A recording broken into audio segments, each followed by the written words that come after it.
for BIPOC filmmakers, Black filmmakers specifically, the road to success just looks a lot different for us. And so, yeah, the main point of this video is to show you what I've done that hopefully, you don't have to do exactly what I do, but hopefully it just gives you a frame of reference of how I've gotten to where I've gotten.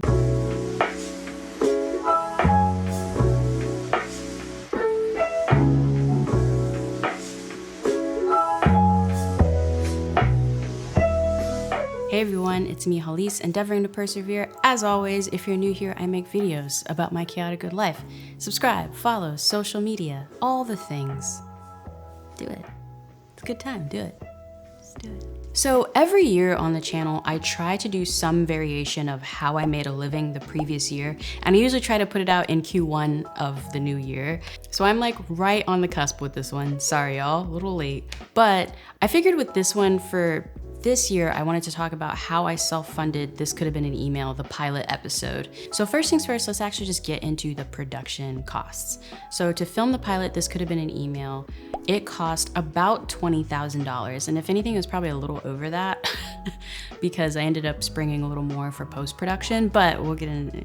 Let's just say it cost $20,000. So the first thing that really secured me being able to really start to set aside a lot of money to film the pilot was becoming an Adobe Creative Resident. So for those of y'all who don't know, I am an Adobe Creative Resident. It's a program through Adobe that essentially pays an artist a salary for a full year. So my residency started in May of 2021. And it'll end this May in 2022. And what you do is you pitch them a whole project. I've done past videos where I actually show y'all my pitch deck and how I built it and all that kind of stuff. I'll link to some of that and cut to some of it for you. One of the main reasons I was able to set aside so much money and invest so much money into the production of the pilot was because all of my immediate bills, all of that was covered by my Adobe salary, my W-2 salary that I got. And it's competitive, it's a good salary. And on the back end with that, with the Adobe Creative Residency, my time is split half and half. So about 20-ish hours a week, I work on the project that I pitched to them, and then about 20-ish hours a week, I work on Adobe stuff. So some of y'all may know me from Adobe Creator Camp, where I teach lessons on there, and I'm engaging with the community over there. If you're interested in it, I'll link down below in the description box to check it out. I do webinars over there. Like I'm over there like a lot. It's my job. That is the big reason I was able to bring this pilot to y'all as soon as I did, is because I got this residency. I will be sad when it's gone. So yeah. The second way that I make a living and thusly was able to put money aside towards the pilot is Patreon. So I have had a Patreon for years at this point. I think I really got going with it in 2018, 19, more 2019. And at this point, I keep how much I make on Patreon public so you can see. But over there, I do exclusive content. I do private weekly vlogs whenever possible. I call them my Monday motivations. I also do early access to my content as well. So Patreon has provided a very consistent, reliable income for me to make a living. And Patreon is actually how I paid all of Evelyn's writing fees at the beginning of this whole process for the show. So I consider Patreon, my Patreon producers, as I call them, sort of my early investors in the project. Patreon is a really big, important part of my overall strategy as a content creator. The third thing, which is pretty new for me and this channel, are brand sponsorships and collaborations. So if you've been watching my channel for a while, then you know that last year I did a huge brand sponsorship with a pretty big brand. And it was a series of videos, and I got to talk to all these different Black female CEOs, and it was a whole thing. That sort of big partnership does not happen very often for most content creators. I would say that epic of a brand sponsorship is whoa. Doing that really helped to again, put more money towards the pilot. And keep in mind, the main reason I was able to then take that money and put it towards the pilot is because I had the residency, because I have the residency covering my rent, because otherwise I would just be living off all the other stuff, right? So I would get this big brand deal, or I would get, I would have that consistent Patreon money coming in, and that's just how I'm making money. That's how I'm making a living. I can't really take any of that and invest it in anything because I'm using that to cover my bills. So again, it kind of all comes back to the residency, enabling me to now have income to put towards the project. Brand deals are becoming something that's exciting for this channel and for my business. And it's been really cool because the brand deals have been related to content that I would want to make anyway. So that's been really exciting too. I've also gotten to do content that I think is just important to create, content around health and wellness, any sort of interstitially thing that you've seen me do. And when I say interstitial, that's the snazzy way of saying this video is sponsored by, any kind of content creator you see doing that kind of stuff.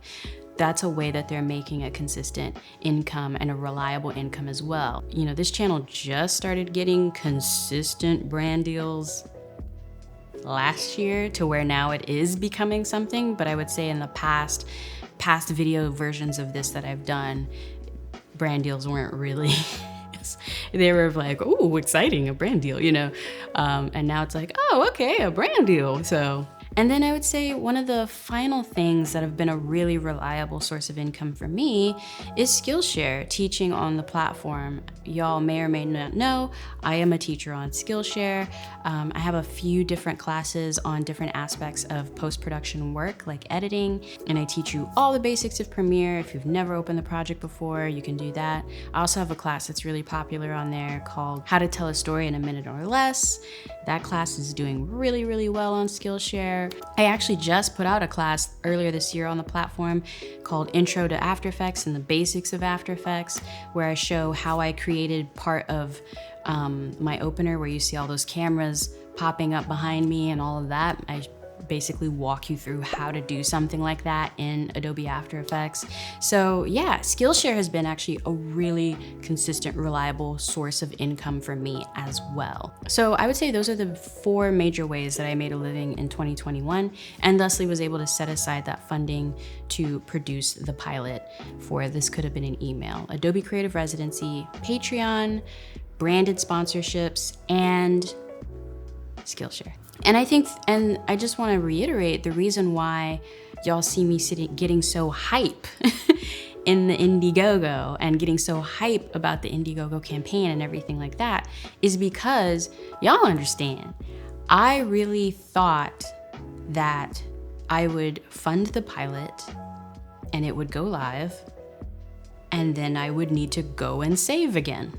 So my original plan for the pilot, which now I think about it is like, Hallease, girl, what? But my original thought behind the pilot was, okay, got the money for the first one. Here we are, did it. It's out, it's great.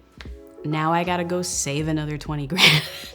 So, I'll see y'all next year. Like, I really thought I would just be putting out 1 episode a year until we finished season 1, which is 5 episodes. So, I really thought it would not be out existing in the world until I was about 36. And then we did the Indiegogo campaign. The Indiegogo campaign is almost wrapping up now. And yeah, what took me about 1.5 years to save up, y'all in about 40-ish days said bloop. For me, I've just really been doing like this a lot. Like, I've just been here a lot, like, because I just really thought that I would be chugging away at This Could Have Been an Email for most of my 30s. I feel like we'll be able to get all 5 episodes of season 1 done this year. Y'all gonna hear me say thank you to y'all a lot, because this really would not be happening without y'all. And I don't take it lightly that y'all have shown that you want me to succeed by investing in me as an artist. I don't take it lightly, and I'm just eternally grateful,